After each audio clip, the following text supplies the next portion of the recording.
L'équipe de course Players vous souhaite la bienvenue au Challenge Players dans le cadre du championnat Cool Toyota Atlantique. Players, une tradition d'excellence. Compte en commun Scott Goodyear, vice-champion au dernier 500 000 d'Indianapolis. Patrick Carpentier, champion Atlantique 96. David M. Pringham, champion Indy Lights. Jimmy Vassar, champion kart. Et Jacques Villeneuve, favori au championnat du monde des conducteurs de Formule 1. Ils ont tous gagné l'épreuve de Formule Atlantique au circuit Gilles Villeneuve. Une étape cruciale pour qui veut connaître une carrière internationale en course automobile. S'il y a une course que vous devez gagner, c'est bien celle du Grand Prix Players du Canada. Le Challenge Players dans le cadre de la série Cool Toyota Atlantique vous est présenté en partie par Yokohama, radio de performance, les Superformants. En direct du circuit Gilles Villeneuve de l'île Notre-Dame, le réseau des sports vous présente le Challenge Players de Montréal. Mesdames, Messieurs, bonjour, ici Pierre Houd en compagnie de Bertrand Houle, Didier Scradden. Bienvenue à ce reportage de la première manche canadienne du championnat Cool Toyota Atlantique qui marque aussi, Bertrand, la première manche de ce Challenge Players qui est ni plus ni moins qu'un championnat canadien à l'intérieur de la manche nord-américaine.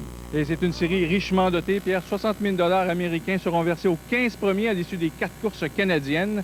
Et il y a aussi des bourses versées aux pilotes canadiens, 10 000 $ aux 3 meilleurs canadiens, alors pour encourager le talent local. Évidemment, Bertrand, ça va dans le sens également de cette série école qui est la plus riche en Amérique du Nord avec des bourses totales de 1,3 million de $ américains.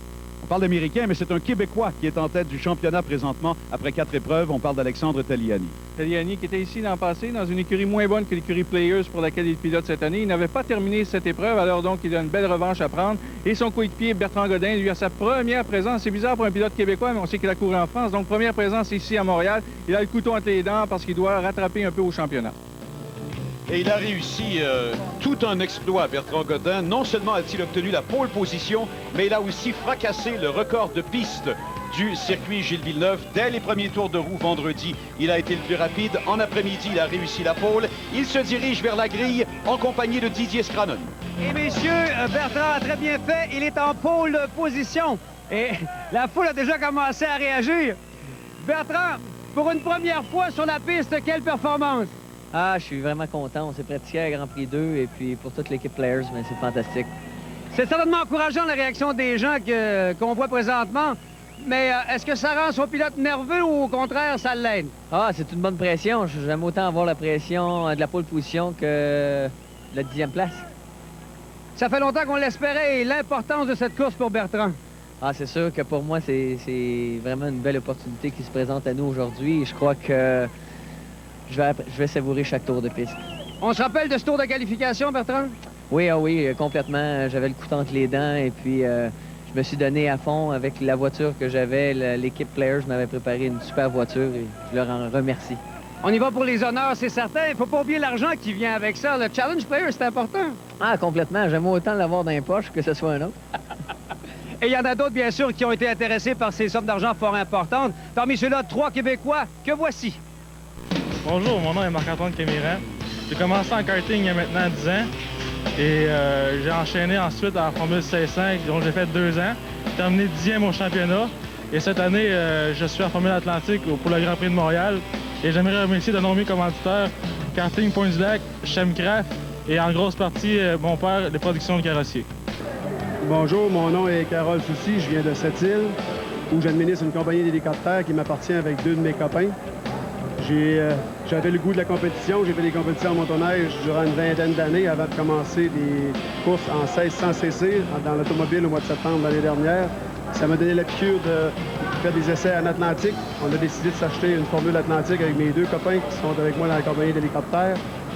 On fait notre première course dans la série Pro aujourd'hui. On va faire le championnat canadien, Trois-Rivières, Toronto, Vancouver. Donc surveillez le numéro 44. Bonjour, ici Stéphane Roy de l'équipe Ben Game Music Plus. Comme vous pouvez voir ici, on n'arrête jamais de travailler. Pas besoin de vous dire que j'aime la vitesse. Après 15 années de ski alpin en compétition active, j'ai tenté ma chance en course automobile en débutant en Formule 1600. Maintenant, je fais le grand saut en Formule Atlantique et je serai de la partie en fin de semaine au Grand Prix de Montréal. Je tenterai ma chance également au Grand Prix de Trois-Rivières ainsi qu'au Toronto Indy dans quelques semaines. Venez me surveiller, je porte le numéro 23. La pole à Godin, mais ça a été moins bien pour Taliani. Pierre, imaginez, 6 minutes après le début de la séance d'essai libre du vendredi matin, il s'est accroché avec un autre Québécois, Camiran, qui a aussitôt mis fin à sa séance. Il s'est retrouvé dans un bac à gravier. En tout cas, question de connaître ses états d'âme. On le retrouve tout de suite en compagnie de Didier. Merci Pierre, en compagnie d'Alexandre Tagliani qui n'a pas commencé le week-end comme il l'espérait. Ah non, c'est sûr, un accrochage le vendredi matin en pratique, ça m'a complètement déboussolé le week-end parce que j'avais énormément de choses à essayer. Et puis, en qualification, la voiture n'était pas prête. Donc, elle était prête pour rouler, mais elle n'était pas alignée. Et puis, c'était une voiture qui était extrêmement dure à conduire. Donc, mais je remercie quand même l'équipe Players d'avoir mis l'auto en piste parce qu'on aurait pu partir 38e. C'était important qu'on prenne part à la qualif. Et puis, en tout cas, ce qu'il faut qu'il arrive en course, c'est qu'on ait au moins un drapeau jaune pour nous aider parce que je pense que l'auto va être bonne. Qu'est-ce qui pourrait être un objectif réaliste en fait de position? Je pense que avec le nombre de tours qu'on a à accomplir ici, un podium, c'est faisable. Il faut qu'il y ait une petite bataille en avant et puis que je ne perde pas la chance des premiers, de leur draft. Ça va être très important. Et puis, si je vois que les 5 premiers sont apportés à mi-course, ça devrait être réalisable. Bonne chance, Alex. Merci. Je pense qu'il a raison, Bertrand. En général, il y a toujours beaucoup de rebondissements et d'incidents au circuit Gilles Villeneuve, donc les positions peuvent changer radicalement. Restez avec nous, nous serons de retour dans quelques instants avec la première manche du Challenge Players.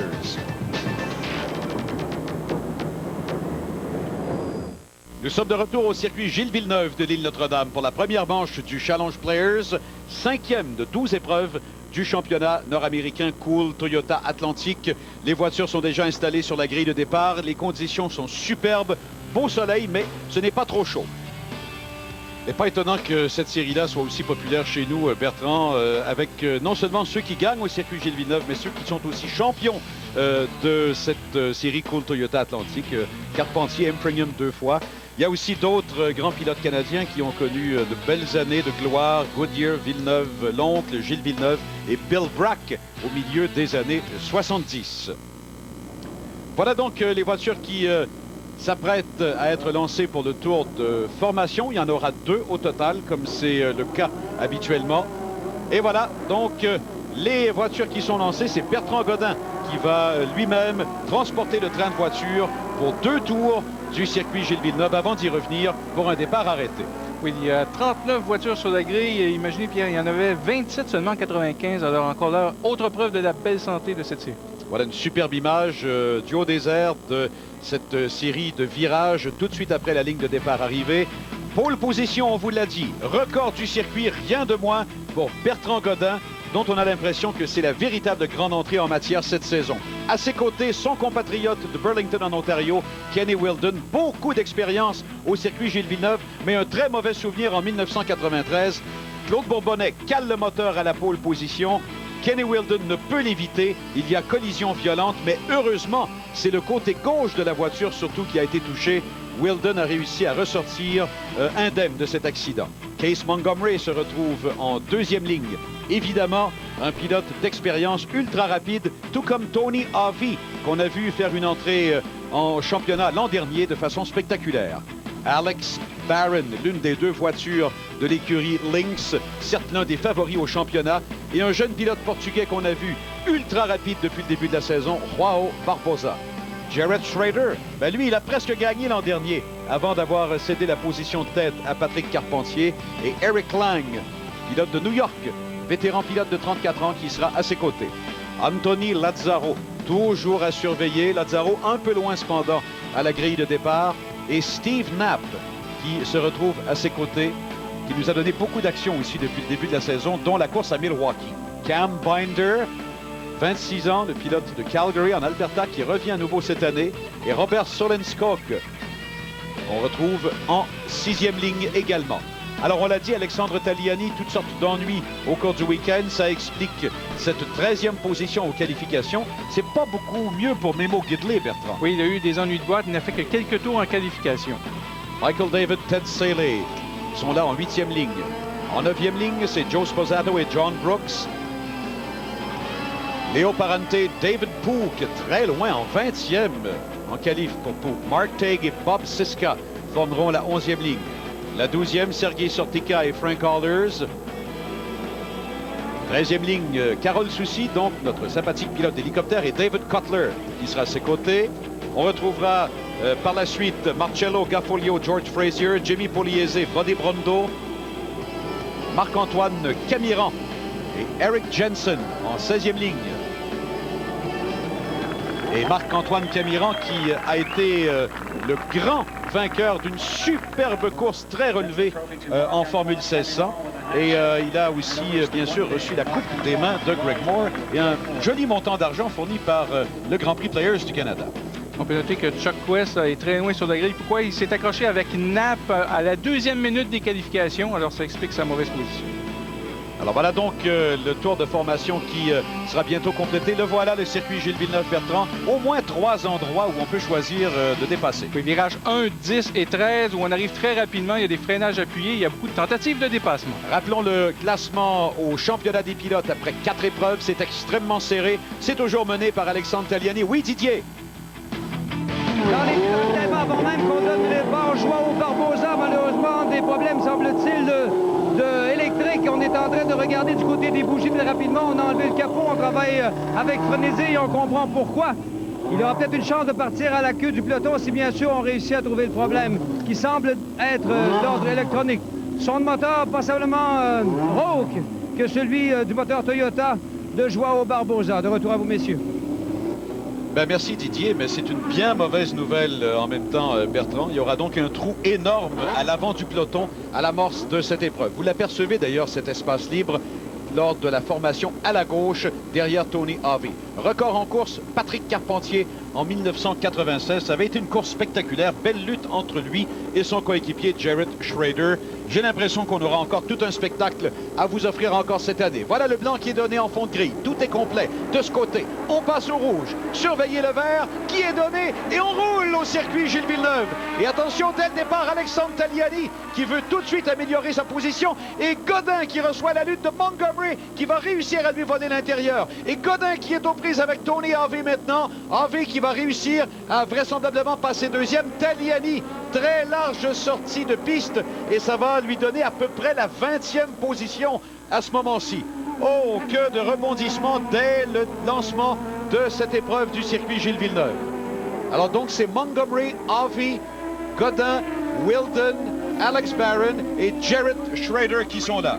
Oh! Il y a même une voiture, Pierre a fait un tête à queue en fond de peloton. On croit que c'est Bill Overland. Et il y a même une voiture immobilisée sur la grille. On a quand même donné le départ. Alors, on a réussi à éviter cet obstacle. Bon, tant mieux, parce qu'il aurait fallu à ce moment-là neutraliser l'épreuve avec un drapeau rouge. Attention, sous le pont de la Concorde, là où c'est glissant habituellement, on a vu d'ailleurs beaucoup de poussière soulevée par le freinage des voitures. Les positions ne changent pas jusqu'à ce moment, mais attention au virage en épingle qui est toujours tentant. Et c'est ce que Bertrand Godin annonce comme couleur dès le départ. Il a cependant l'extérieur. Est-ce qu'il y aura suffisamment d'espace? Je ne crois pas. Et il vaut mieux être prudent à ce moment-ci pour Bertrand Godin. Alors Montgomery, Harvey, Godin toujours vers la portion rapide le long du bassin olympique. Voilà Godin directement derrière Harvey. Va-t-il tenter tout de suite vers la droite? Et alors qu'on revoit ce qui s'est passé au départ, Bertrand. Oui, Montgomery qui est à l'extérieur de la première coupe, puis fait l'intérieur au freinage, a presque perdu contrôle. Il est passé devant et regardez derrière. C'est ça, Tagliani, donc ça s'est accroché devant. Il a réussi à éviter, mais il est reparti de 19e. Oui, et Godin a réussi à passer Tony Harvey. Alors j'imagine qu'on reverra un peu plus tard la manœuvre. Mais Bertrand Godin est maintenant deuxième. Donc il a repris une position dès le premier tour. Derrière Case Montgomery. Et on voit Barron, Wilden et Schrader également. Par la suite, c'est Eric Lang. Oui, Wilden 5e, il était parti 2e, alors a raté son départ. Alors décidément, les départs sont plus ou moins chanceux pour Kenny Wilden en Atlantique au circuit Gilles Villeneuve. On arrive près du virage du pavillon du Canada. Wilden et Schrader sont toujours là pour fermer le peloton. Alors quelle sera la deuxième étape pour Bertrand Godin? Pour l'instant, il a réussi la moitié du parcours. Pierre, je viens de voir Tony Harvey. Oui, je viens de voir Tagliani 8e. Alors, wow, quelle remontée en dedans d'un tour. Oh, absolument. Et regardez, les pneus qui chauffent, la poussière qui est soulevée. Ce sera un endroit névralgique, semble-t-il, tout au long de l'épreuve, que cette portion du circuit sous le pont de la Concorde. là où la piste, forcément, parce qu'elle est à l'ombre, déjà arbore un revêtement un peu différent du reste du circuit. Oh, et Tony Harvey qui a été trop ambitieux à la négociation du virage en épingle, il a failli être touché, revient sur le terre-plein et va réussir à reprendre le circuit, mais ça lui aura coûté plusieurs positions. Oui, il est à peu près 11e, Pierre, puisqu'il est à 3 positions derrière Taliani. Oui, là c'est Steve Knapp que l'on a aperçu notamment côte à côte. Attention, voilà Bertrand Godin vers ce virage, il est à l'intérieur. Mais est-ce que Godin pourra rester là? Oh, il a été déporté forcément par la sortie du virage. Il est légèrement devant Montgomery, il a presque eu contact. Et Godin qui est en tête, il a repris la position qui lui revenait au départ de la course. Oh, que c'est venu près, Bertrand. Oh, on entend des applaudissements des spectateurs. Pierre, tout le monde est resté ou presque après la qualification de Formule 1 de samedi pour assister à cette course. Oh, quelle remontée et quelle lutte entre les deux. Est-ce qu'il y a eu contact entre les deux voitures? En tout cas, c'était une question de millimètres s'il n'y a pas eu un léger contact entre les deux. Et tout ça au moment où on allait compléter le deuxième tour au circuit Gilles Villeneuve. Voilà Schrader immédiatement derrière Wilton. Ces deux-là, toujours l'un derrière l'autre. On aperçoit Alex Barron en 3e position, lui un peu à mi-chemin entre ceux derrière et la lutte pour la tête devant. On revoit. Oui, regardez Montgomery trop large en abordant le premier virage des S. Il monte même sur le vibreur à la sortie du deuxième virage des S. Et là, c'est côte à côte, mais Godin veut aller vers l'intérieur parce qu'il était sur une partie poussiéreuse de la piste. Il a dit à Montgomery, laisse-moi de la place, sinon je vais m'en faire. Et je pense que c'est le dernier coup de roue, le dernier coup de volant qui a empêché qu'il y ait contact. Oui. Et là, Schrader est devant Wilton. Là. Eh bien, beaucoup de rebondissements au départ. Et en général, de toute façon, c'est ce genre de spectacle très haut en couleur que nous avons au circuit Gilles Villeneuve, aux deux Molson Indy, Toronto et Vancouver, et aussi bien sûr au Grand Prix Players de Trois-Rivières. Alors 1, 2 et 3, vous les voyez passer. Schrader maintenant 4e, Wilton, Eric Lang, il y a Robert Solenskog par la suite, Steve Knapp que l'on a aperçu, et Alexandre Taliani qui s'amène également pas trop loin derrière. Voilà Lazzaro, Tony Harvey qui a repris cette position-là. Un 3e tour qui est maintenant complété. Nous allons faire une pause et nous serons de retour avec beaucoup d'action dans quelques instants.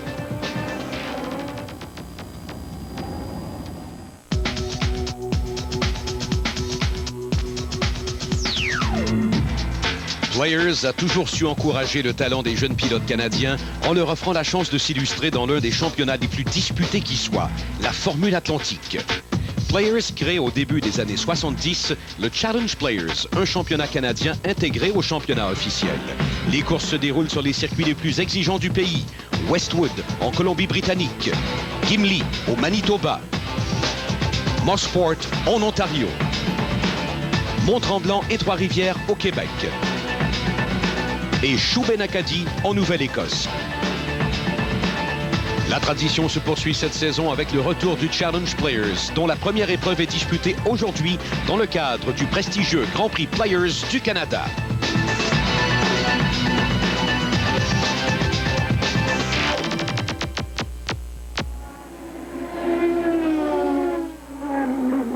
De retour au circuit Gilles Villeneuve, 4 tours de complétés sur 27. Bertrand Godin a repris la position de commande de façon spectaculaire dans cette première manche du Challenge Players.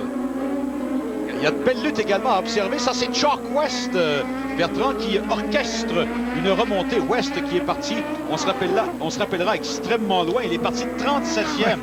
Oh! Et là, il vient tout juste de passer Ted Saley. Saley qui, lui, est parti de la 16e position. Oui, Chuck West victime. Pierre, cette séance de qualification, c'était fou. Tout le monde est arrivé en piste. On s'est dépassé dans tous les virages. Il y a eu un contact entre West et Knapp à 2 minutes du début de cette séance de qualification qui a duré 45 minutes. Alors, bris de suspension avant.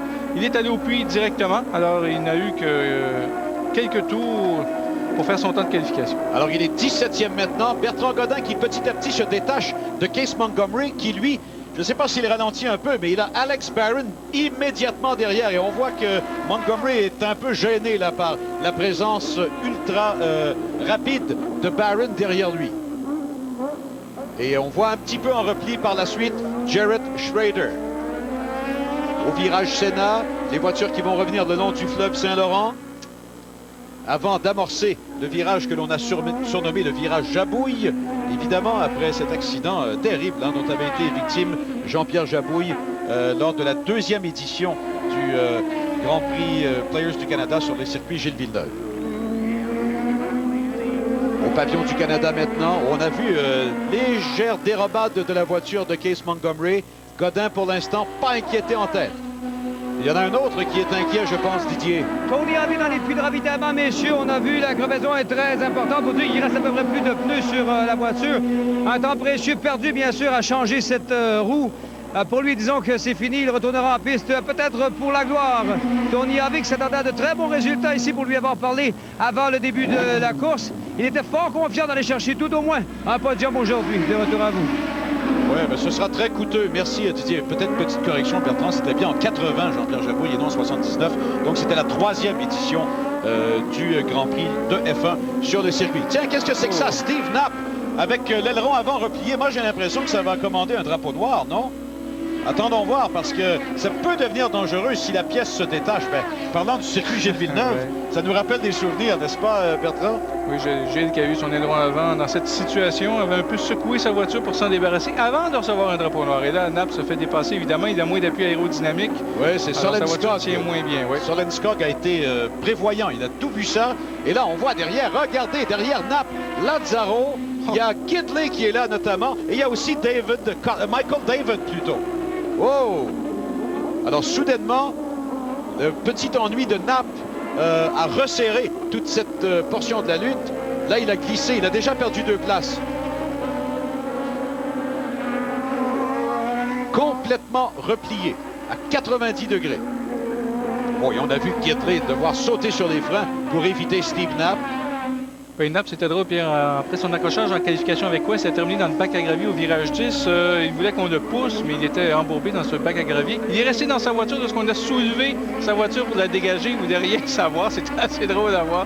Et quelques instants plus tard, il a réussi à relancer sa monoplace. Bon, alors il est maintenant 9e, Steve Knapp. Voilà donc les voitures qui reviennent sur le pont de la Concorde. Je ne sais pas si on a la réponse, finalement, aux ennuis de Tony Harvey, Didier. De retour dans les puits, bien sûr, avec la raison de l'arrêt au puits de Tony Harvey. On sait qu'il y a eu crevaison, mais regardez la raison de la crevaison. Toute une coupure dans le pneu Yokohama, sans doute à la suite d'un contact avec une autre voiture. Merci. Ben, décidément, les pneumatiques, c'est un sujet d'actualité au circuit Gilles Villeneuve au cours du week-end.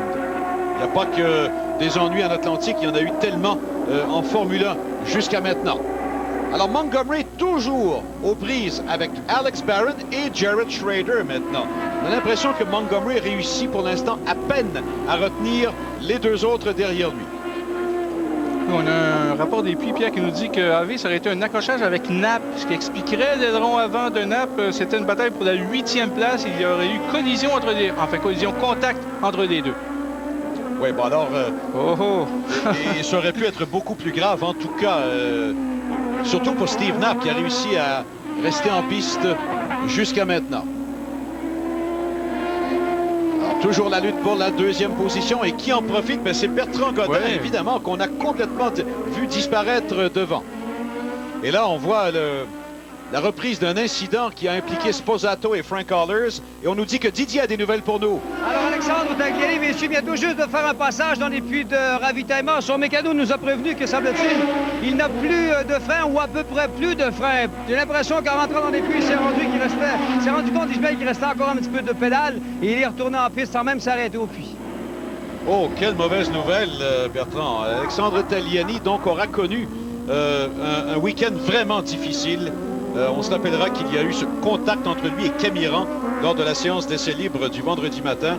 Les ennuis se sont poursuivis aux essais officiels. Et là, ben, semble-t-il que ce n'est pas en voie de se résorber. Regardez l'avance de Bertrand Godin.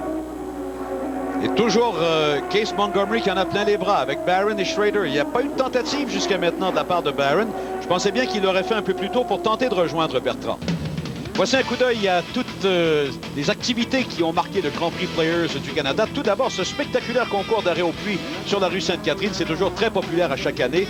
Les 2 pilotes de l'équipe Players Foresight était là, bien sûr. Mais les grands gagnants, les deux voitures de l'écurie Lynx, notamment les équipiers de Mimo Gidley, qui ont vraiment réussi une performance formidable. Les pilotes du programme de développement des pilotes Players étaient là pour signer des autographes. Samedi, les journalistes ont eu la chance de faire diverses simulations. On sait que le Human Performance Institute était là pour justement montrer à quel point l'électronique est utilisée pour aider au développement des pilotes, notamment au niveau des réflexes. Et ça, c'est un exercice difficile. C'est Rob McDonald, celui qu'on vient de voir. Bien sûr, il y a eu cette présentation émouvante à Sir Jack Brabham, gagnant du premier Grand Prix Players du Canada en 1967, il y a 30 ans. Vous voyez des images sur le circuit de Mosport. C'était l'année où Dennis Hume et lui avaient terminé 1 et 2 au championnat du monde. Il y a Bernie Ecclestone également qui était là et qui a tenu à rencontrer les pilotes du programme de développement des pilotes Players.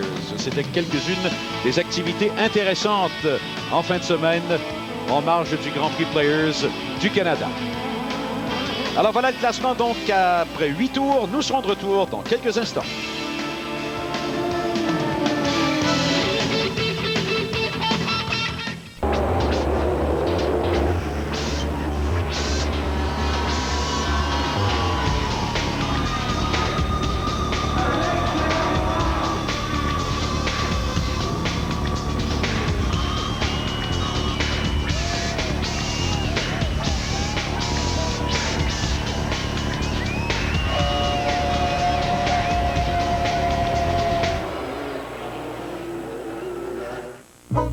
Stihl, le fabricant de la scie à chaîne la plus vendue au monde, vous offre également une gamme complète de coupe-herbes et des broussailleuses. Avec assez de puissance pour entreprendre n'importe quelle tâche.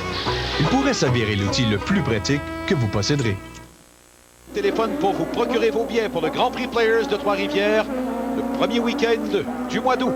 Toujours cette lutte pour la deuxième position qui ne change pas, alors qu'on a 9 tours, donc le tiers de l'épreuve de compléter. Alexandre Tagliani, 24e. Et je ne sais pas si on peut savoir exactement ce qui se passe. Didier, vous avez des nouvelles? Dans les puits de ravitaillement, Alexandre Tagliani, qui avait même enlevé son volant prêt à descendre de sa voiture, on lui a dit de rester dans la voiture. Regardez comment les freins fument littéralement. Il y a définitivement un problème sur la roue arrière gauche et avant droite qui fume avec beaucoup d'intensité. Alex vient de déposer son volant et voici maintenant qu'il enlève sa ceinture. On lui laisse le temps de descendre et on vous revient avec lui. Eh bien, ce sont de bien mauvaises nouvelles. Pendant qu'on voit Joao Barbosa, la voiture blanche, qui remonte le peloton, il est maintenant 11e. Alors Didier, vous êtes prêt d'Alexandre maintenant? Il cherche bien sûr un peu d'intimité et on comprend pourquoi. La raison pour laquelle on s'approche, c'est bien sûr qu'on veut connaître un petit peu ses états d'âme. Voilà son mécano et ami qui vient lui apporter ses lunettes. Je sais pas si Alexandre est prêt à jaser un peu avec nous. Ça doit être difficile à prendre, ça, Alex. C'est sûr, c'est dur. Surtout parce que on a commencé un week-end difficile. L'équipe Players a travaillé fort pour remettre l'auto au point. Je pense qu'elle était au point pour la course. Et puis, j'ai pris un bon départ. Je me suis fait squeezer un peu avec Anthony. Mais après, je remontais bien. Puis la voiture était très, très, très compétitive. Et puis, c'est dommage, on a eu une ligne de frein de brisée sur l'arrière de la voiture. Et puis, j'avais plus de frein à l'arrière, donc c'est tout le devant qui freinait. Ce n'est qu'une course, il reste de la saison. Oui, c'est. Ouais, ben c'est vraiment désolant pour lui et c'est 0 point. Ça, c'est au moins une chose qui est sûre. Oh, des ennuis, Bertrand. Oh, c'est Schrader dans le bac à gravier. Regardons ce qui s'est passé en reprise. Vous avez Montgomery, voiture rouge, qui se fait passer par Barron. Schrader est derrière. Alors, Barron passe. Oh, Schrader bloque ses roues au freinage, heurte l'arrière de la voiture de Montgomery. Schrader dans le bac à gravier. Montgomery, semble-t-il, a glissé et a pu continuer. Parce que Montgomery n'est surtout pas à blâmer. Enfin, Barron a fait une très belle manœuvre. Oui. C'est Schrader qui a été peut-être... qui a perdu sa concentration peut-être une fraction de seconde. Alors, est-ce qu'il y aura des dommages à la voiture à Montgomery? Oh, regardez l'aileron, il est complètement tordu. L'aileron arrière, donc, complètement tordu, sorti de son axe. Ce sera vraiment difficile pour Montgomery de garder la voiture en piste. Et là, bien évidemment, tout de suite, il a Kenny Wilden littéralement accroché à lui. Alors, on a donc des changements maintenant. Barron est deuxième. Oui, en plus, la voiture de Montgomery a subi un bon choc lorsque Schrader l'a heurté. On nous dit, Bertrand, que Didier a un invité de marque pour nous. En compagnie de Super Patrick, pilote de Formule Indy qui est en visite ici à Montréal. Patrick, il y a un certain Bertrand Godin qui a brisé un record de tour qui vous appartenait. Non, c'est bien. Je pense que les records, c'est fait pour être battu. Puis c'est excellent. C'est vraiment bon. Ça prouve que c'est un bon pilote parce que les voitures sont pratiquement identiques à l'an passé. Donc, c'est bien. C'est vraiment excellent. Un bon spectacle qu'offrent les pilotes de Formule Atlantique. Ben oui, c'est bien. J'ai vu une petite passe tantôt à Bertrand. Il a fait signe à Case Montgomery qu'il avait besoin de la laisser passer. Puis jusqu'à présent, ça va bien. Bertrand roule bien. Je pense qu'il devrait remporter. On s'en va à Portland la semaine prochaine. Ça s'annonce comment? Ça s'annonce bien, ça s'annonce super bien. On a fait des essais à Médoyon, on a amélioré la voiture. Je pense qu'on n'est pas encore prêt sur le circuit routier. Je pense qu'on va prendre encore quelques épreuves. Mais au moins, on commence à comprendre la voiture. Puis mon ingénieur commence à comprendre mon style de pilotage sur le circuit routier. Donc, ça devrait s'améliorer tranquillement. Je pense qu'on ne sera pas les plus rapides ou avec les plus rapides encore à Portland. Mais d'ici la fin de la saison, je pense qu'on va être rapide. On se voit là-bas, bonne chance. Merci. Ben oui, bonne chance, on espère. On a vu pendant l'entrevue Joao Barbosa qui remonte toujours le peloton. Il est 10e maintenant. Il est passé devant Ted Saley, la voiture numéro 11. Montgomery toujours en piste. Bon, en tout cas, pour l'instant, ça semble pas trop grave pour garder, si vous voulez, la ligne de course idéale. Mais il reste que on n'est pas dans le cockpit. Montgomery a doit peut-être se battre soudainement beaucoup plus pour que la voiture garde sa trajectoire. Et avec Wheldon immédiatement derrière, c'est pas de tout repos. On sait que Wheldon est très agressif de nature et il va peut-être vouloir choisir le moment opportun pour tenter une manœuvre de dépassement aux dépens de Case Montgomery. Montgomery donc jusqu'à maintenant quand même toujours 3e, Wheldon 4e, Bertrand Godin, on l'a vu. Enfin, on a surtout entendu de la bouche de Patrick Carpentier qu'il est loin devant. Patrick est confiant de devoir l'emporter. Alex Barron est 2e. Et là, c'est la lutte pour la 3e place qu'on aperçoit avec un autre participant finalement qui se rapproche petit à petit aussi, qui est Eric Lang, la voiture que vous apercevez, jaune et rouge aux couleurs de LCI. On peut peut-être parler de nos autres Québécois. Pierre, Stéphane Roy, ennui d'embrayage au 2e tour, abandon aussi pour Carole Soucy. Oh, Bertrand, pardon, Montgomery là qui... des ennuis très sévères. Il roule lentement sur le circuit Gilles Villeneuve. Il vient d'être passé par Wheldon et par Eric Lang. Est-ce que Montgomery... et voilà Memo Gidley qui s'amène. Et Solenskog et Lazzaro. Oui, il fait signe de passer par la droite. Je pense que c'est terminé pour Case Montgomery. Je ne sais pas pourquoi il ne s'est pas amené au puits de ravitaillement, cependant, mais il a des ennuis vraiment majeurs. Oh oui, voilà Solenskog et Lazzaro qui arrivent derrière. Montgomery qui a terminé 3e à Montréal en 95. L'an passé, il était 4e, bris de moteur dès le 5e tour. Et voilà. Ah oui, c'est terminé. Vous avez vu, il a projeté le volant. Il semble absolument furieux. Évidemment, est-ce que l'ennui est relié à ce contact avec Jared Schrader, Bertrand? Et c'est peut-être ce qui explique pourquoi il est si furieux. Ou est-ce la déception pour un ennui d'un autre genre, d'un autre type? Quoi qu'il en soit, Case Montgomery, qui était alors en 3e position, vient d'abandonner. Et c'est donc maintenant Kenny Wheldon qui est 3e. Alors, intervention rapide de la part des équipes d'urgence au circuit Gilles Villeneuve. Voilà Memo Gidley. Gidley, finalement, lui aussi a fait toute une remontée. Il est maintenant en 5e place derrière Eric Lang. Pilote recru, très talentueux, Memo Gidley. Et au sein d'une bonne équipe aussi, il faut le dire, chez Lynx Racing. Alors voilà l'avance de Bertrand Godin, toujours extrêmement confortable. Le voilà au virage numéro 1. Là-dessus, on nous dit que Didier est tout près de Case Montgomery. Allons voir si on pourra lui poser quelques questions. Case Montgomery qui malheureusement est hors course. Case, my friend Case, that was a hell of a start. That's very tough to handle. I don't know what to say. What was wrong? The gearbox went first. I lost 4th gear, and then it just got the rest of them. You did a tremendous job, man. Case Montgomery, totalement défait. On comprend pourquoi. Des problèmes de boîte de vitesse, semble-t-il. Ouais, c'est extrêmement malheureux. On peut sympathiser avec lui, Bertrand. Ça avait été un très bon week-end, alors qu'on aperçoit toujours Barbosa et Chuck West également, qui lui aussi a fait toute une remontée. Il était parti très loin. Alors, c'est des ennuis de boîte pour Montgomery, donc consécutivement ce choc avec Schrader. Ennuis de boîte aussi pour Camiran qui a abandonné au 12e tour pour compléter ce tour d'horizon des Québécois. Oui, ça avait déjà été pas très bon au concours d'arrêt au puits pour Stéphane Roy notamment, qui avait été incapable d'utiliser la voiture pour le concours d'arrêt au puits. Bon, alors Lazzaro qu'on aperçoit, Solenskog, et l'autre c'est Pook, hein? David Pook, qui soudainement revient dans le décor, comme on dit. Joao Barbosa également qui est là. Et Case Montgomery assis tout près du bassin olympique qui n'en revient tout simplement pas. Il y a toujours eu des déceptions énormes, hein, Bertrand, au circuit Gilles Villeneuve. Tu te rappelles Patrick Carpentier quand il avait été incapable même de lancer la voiture au départ il y a quelques années. Bertrand qui dépasse déjà des retardataires. Ouais. Quelle avance il a, on ne voit même pas Barron derrière. Ça, c'est Oberlin sans museau. On l'avait vu en tête à queue dès le premier virage après le départ. Alors, un tour de retard. Manque un peu d'appui donc sur sa voiture. C'est pas facile quand même de garder une Formule Atlantique en piste sans l'aileron avant. Et le retardataire voiture rouge, c'est David Cutler que vous avez vu. Celui évidemment qui parraine un peu le programme Microsoft avec Case Montgomery. Eh bien, qui aurait cru que Bertrand Godin aurait connu un week-end de domination comme celui-là, Bertrand? Il ne faut pas être prophète de malheur. Remarquez bien, il reste encore quand même plusieurs tours avant la fin de l'épreuve. Mais jusqu'ici, c'est vraiment remarquable ce qu'il a réussi à accomplir à cette 5e épreuve d'une saison de 12. Voilà le classement après 18 tours. Nous serons de retour dans quelques instants.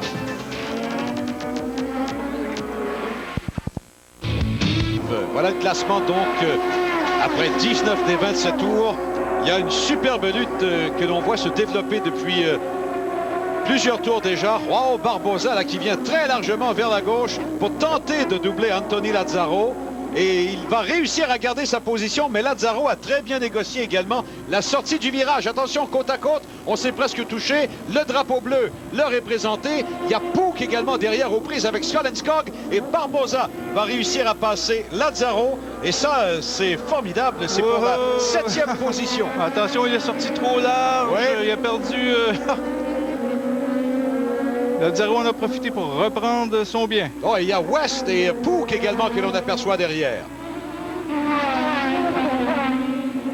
Quelle course absolument spectaculaire. À tous les endroits, il y a eu, et à chaque moment de l'épreuve, il y a eu des choses formidables et passionnantes à suivre. Alors Lazzaro, Barbosa qui a presque touché. Solenskog, West et Pook maintenant. Pour voir sur la voiture de Barbosa, Sega Portugal, c'est un nouveau commanditaire qu'il a trouvé. Il n'avait pas le budget pour faire toute la saison. C'est maintenant fait. Alors tant mieux, on pourra avoir ce jeune espoir de 22 ans jusqu'à la fin. Alors 6, 7, 8, 9, 10 que l'on aperçoit donc. Ce sont les positions de ces voitures. Et Steve Knapp, évidemment, avec cet aileron qui a été abîmé un peu plus tôt dans l'épreuve. Attention à l'épingle. Oh, il y a eu contact. Chuck West a touché Joao Barbosa par derrière. Barbosa reste en piste, mais la voiture est abîmée. C'est terminé pour West. Oh, il semble être arrivé beaucoup trop vite, Bertrand. Oui, en manquait de frein, il a percuté derrière de Barbosa. Oh! Eh ben, c'est encore un dénouement dramatique que celui-là. Et regardez Solenskog qui a perdu la maîtrise de la voiture sur la pelouse. Comment a-t-il fait pour revenir en piste? Mais comment a-t-il pu se retrouver là aussi? Ça, c'est l'autre question qu'on doit se poser. Allons maintenant à Didier en compagnie d'un invité. Il les suit depuis des années, ces jeunes pilotes. Il a de l'expérience dans ce sens-là. Il a le flair également. On parle du programme de développement des pilotes Players qui fonctionne très bien, Pierre Lecourt. Oui, effectivement. On a juste à regarder les résultats cette année pour comprendre l'importance du programme Autosport Players. On a vu Jacques Villeneuve s'est battu pour le championnat. Il n'est pas encore pour le championnat du monde, il est deuxième. On voit sur la piste présentement Godin qui est premier. On a Carpentier qui est dans la série 4. Craig Moore qui vient de remporter 2 victoires de suite. Tout ça, bien, il faut le mettre sur le compte du programme de développement. Et c'est une nécessité. Il ne faut absolument pas abandonner un tel programme. C'est l'avenir du sport automobile au Canada qui en dépend. Puis je pense que c'est aussi important que d'essayer de garder le Grand Prix du Canada à Montréal. Parce que sans un support, veut dire d'une compagnie comme ça, il n'y a aucun doute que tout va s'arrêter. Et selon l'expert, qui est le prochain? Je pense que ça va être Marc-Antoine Camiran. C'est bien possible. Il a montré de belles choses, en tout cas, en fin de semaine. Alors, Lazzaro, Solenskog, Pook et Steve Knapp.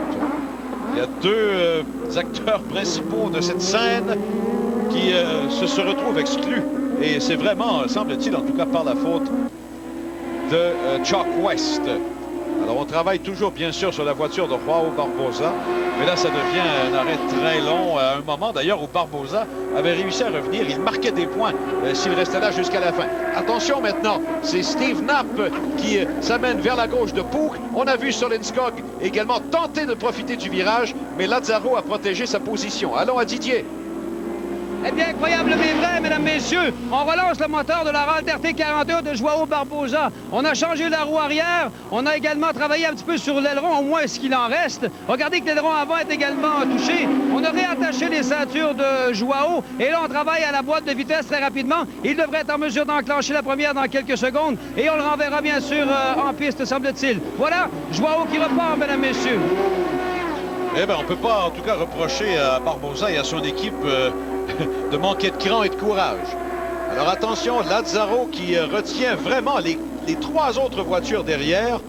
Solenskog, Knapp et Pook. Ça ne change toujours pas.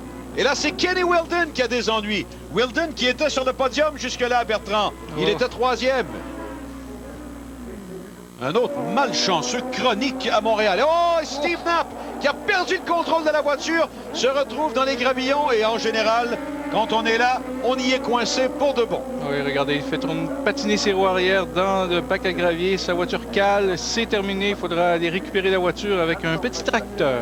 Pas beaucoup de répit pour les spectateurs, les téléspectateurs et tous ceux qui suivent de près cette épreuve. Pour suivre de près, d'ailleurs, encore mieux les épreuves, vous pouvez toujours vous rendre sur le très bon site de Players ou encore sur le site officiel de la série Cool Toyota Atlantique. Vous avez vu les adresses Internet à l'écran. Revoyons au ralenti ce qui s'est passé. Knapp qui tente de faire l'intérieur, arrive trop vite, perd le contrôle de sa voiture. Et sa course est terminée. Alors après son accrochage avec AV, le voici donc deuxième incident pour Steve Knapp. Alors avec tous ces rebondissements au cours de la dernière minute ou à peu près, il faut maintenant observer et surtout apercevoir Memo Gidley, Bertrand, qui est troisième avec l'abandon de Kenny Wilden.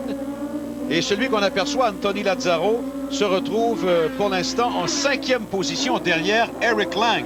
Alors les deux voitures de l'écurie Lynx pourraient se retrouver sur le podium à la fin de la course. Ce serait tout un exploit. Et là, attention, on aperçoit Pook, notamment avec Solenskog. Est-ce que Pook aura suffisamment d'espace? Non, il a plutôt choisi de se reviser à ce moment-là. La fin de semaine était mal partie pour l'écurie Lynx parce que pour la première fois de la saison, il n'y avait pas une de leurs voitures sur la première ligne de départ. Exact, mais en tout cas pour l'instant, c'est un superbe rattrapage. Je pense que Peggy Haas sera extrêmement heureuse de voir ses voitures à cet endroit. Bertrand Godin, je vous le rappelle, mène toujours cette épreuve et Didier est en compagnie d'un autre invité de marque au circuit Gilles Villeneuve. Ma parole, tout le gratin de la course automobile est ici avec nous. Je sais qu'il ne comprend pas un mot de ce que je dis, mais quand même. Greg, pleased by what you are looking at. I'm very pleased. I mean, Bert's doing a great job, and that's, you know, it's too bad for Alex, but, you know, Bert to do a good job here in Montreal. It's really exciting for him. It's going very good for you. It's going very, very well for me, and, you know, 2 in a row, I can't complain. Why not third? Well, I'm going to go for my third next weekend in Portland, and, you know, I hope the Canadian fans cheer me on. Alors, il est très heureux pour Bertrand Godin et il a parlé aussi de cette belle saison jusqu'à maintenant. 2 victoires de suite pour lui. Pourquoi pas 3 de suite à Portland? C'est un circuit qu'il adore d'ailleurs. Alors, Pook qui est devant Solenskog maintenant. Mais Solenskog tente de revenir. Le voilà par la gauche. Solenskog qui est presque entré en contact avec Pook. Solenskog qui vient de donner un coup de roue. Et finalement, Pook a réussi à garder la voiture en piste. Oh, ça semblait à la limite de l'acceptable, cette conduite de Solenskog. On a eu l'impression qu'il a donné un coup de roue délibérément. C'était très dangereux. En plus, il a perdu une position. Là. Ah oui. Parce qu'il aurait peut-être pu aller chercher Pook au freinage, au bout de la ligne droite. Oh là là. Alors, regardez ça. C'est vraiment un geste délibéré. Regardez Solenskog, tout d'un coup, bang! Un coup de roue. Oh, comment Pook a pu garder le contrôle de sa voiture. Oh là. Il y aura peut-être... en tout cas, des explications à demander à la fin de la course. Alors donc, c'est Gidley 3e, Lazzaro 4e, Pook 5e maintenant et Solenskog est en 6e place. Peut-être un petit geste de revanche, par exemple. Ça arrive souvent en course automobile. Pendant l'entrée de Greg Moore, on les voyait côte à côte. Peut-être qu'il s'était déjà passé quelque chose. Peut-être. Bon, alors voilà Bertrand Godin, derrière des retardataires déjà. Bertrand Godin qui, finalement, avec cette domination complète pour lui, s'est retrouvé un peu à l'abri ou à l'ombre. On a suivi, bien sûr, les autres luttes. Alors attention quand même, il faut se méfier des pilotes que l'on veut doubler. Et Bertrand réussit à le faire sans problème. Oui, domination de Godin. Séance d'essai libre vendredi matin, une demi-seconde sur AV. 7 dixièmes en qualification sur Weldon. Godin qui n'a pas gagné depuis Pau 1994. Pau, c'est un Grand Prix célèbre dans les rues de cette ville française. Il était alors en Formule Ford. Évidemment, il avait été vice-champion en fin de saison. Oui, l'épreuve reine à Pau, c'est la Formule 3000. C'est un week-end vraiment bien établi en sport automobile en France et au calendrier du championnat international de Formule 3000. Oui, depuis ce temps-là, Bertrand aussi a fait 8 courses sur 2 saisons en Indy Lights. Et on entend déjà les applaudissements. Hein. Je pense qu'on réalise que Bertrand Godin a une voiture qui est encore très performante, très fiable pour rallier l'arrivée en première position.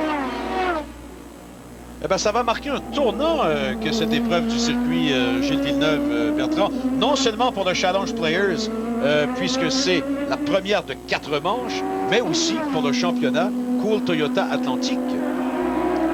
Et Bertrand Godin qui a fait des tests récemment sur un circuit routier. Il a dit qu'il avait adopté la technique du freinage, alors qu'on voit des spectateurs applaudir du freinage avec le pied gauche que lui avait conseillé Jacques Villeneuve lui-même. Eh bien, il reste que quelques mètres encore pour Bertrand Godin. Question de ramener la voiture à la ligne de départ arrivée, recevoir le drapeau à damier et surtout recevoir le témoignage d'appréciation des près de 60 000 spectateurs autour du circuit Gilles Villeneuve. Dernier virage. Voilà Bertrand Godin qui s'amène. Godin qui, comme le veut souvent la tradition, va s'amener tout près de la ligne des puits. Le drapeau à damier lui est donné. Victoire spectaculaire de Bertrand Godin. Sa première en carrière. Et vraiment, on peut dire qu'il fait son entrée officielle maintenant dans le monde de la Formule Atlantique. Au championnat Cool Toyota Atlantique, c'est le bonheur total, évidemment, au niveau de l'équipe Players Foresight. On est extrêmement heureux. Voilà les autres, Barron, Gidley, Lang, Lazzaro dans l'ordre. Nous serons de retour avec le mot de la fin dans quelques instants. Voire extrêmement populaire que celle de Bertrand Godin. Ça aura un impact majeur, hein, Bertrand, sur le reste de sa saison, j'en suis sûr. Bertrand Godin qui avait bien hâte enfin de prouver à tout le monde qu'on avait fait le bon choix. Alors donc, victoire pour lui. Barron et Gidley se retrouvent également sur le podium. 3 recrues que l'on retrouve donc 1, 2 et 3 au cours de cette épreuve au circuit Gilles Villeneuve. Voilà des positions de 6 à 10 maintenant. La 10e étant occupée par Cam Binder. Et Joao Barbosa, lui, se mérite le prix Superformant Yokohama. Évidemment, il avait fait une remontée incroyable après être parti de la ligne des puits. Il était remonté 7e jusqu'à ce qu'il soit victime de la témérité de Chuck West. Au Challenge Players, donc, Bertrand Godin marque le maximum de points pour l'instant, suivi de Barron, Gidley, Lang et Lazzaro. Bertrand Godin, qui est là, en compagnie de Didier. Alors, le plus dur, bien sûr, c'est de faire son chemin jusqu'à Bertrand. La vedette, bien sûr, du jour, qui reçoit les félicitations de François Cartier. On va lui laisser le temps d'enlever son casque, alors qu'il reçoit, bien sûr, des félicitations d'à peu près tout le monde. Les jeunes players diront certainement, et c'est vrai, la tradition se poursuit pour les pilotes players et pour Bertrand Godin. Un large sourire. Ça a dû être long, Bertrand, ce dernier tour de piste. Oui, surtout que les alarmes sur la voiture n'arrêtaient pas de s'allumer comme un arbre de Noël. Donc, j'étais toujours en train de jouer avec mon tableau de bord pour essayer d'éteindre les lumières. Mais c'est un rêve. Qui se réalise enfin pour Bertrand. Ça a été difficile le premier tour de piste. Et quand on a dépassé surtout Case Montgomery, manœuvre osée dans l'endroit où vous m'aviez dit avant le début de l'épreuve que vous étiez le plus rapide. Oui, bien c'est ça. Quand j'ai vu Case faire sa petite erreur, j'ai dit, bon, ben, je vais en profiter pour prendre le chemin normal parce que je l'avais expérimenté hier, puis on perd beaucoup de temps à faire cette manœuvre-là. Donc, c'est ça, ça a été chaud avec Case. Au départ, j'ai peut-être un petit peu trop patiné, mais c'est super pour toute l'équipe Players, Kelly Lowen, tous les gens de mon équipe, mon coéquipier Alex Tagliani. Je vous remercie. Félicitations, Bertrand. Au championnat, un abandon coûteux pour Tagliani qui chute de la première à la 4e place. Alex Barron en profite pour se faufiler en tête après 5 des 12 courses de la série Cool Toyota. En tout cas, ça promet, Bertrand, pour le reste de la saison. Ça promet évidemment non seulement en spectacle, mais pour la course au championnat. Quelques-uns de nos prochains rendez-vous. Grand Prix de France, les essais officiels le samedi, la course le dimanche. Prochaine épreuve de la Formule Indy Molsonex 1997, dimanche le 22 juin, 17h, la course de Portland. Prochaine épreuve de la série Cool Toyota Atlantique, celle de Cleveland. Diffusion vendredi 18 juillet, 19h30. Ici Pierre Houde, au nom de Bertrand Houle, Didier Scranen et toute l'équipe. Bravo à Bertrand Godin. Au revoir et à la prochaine.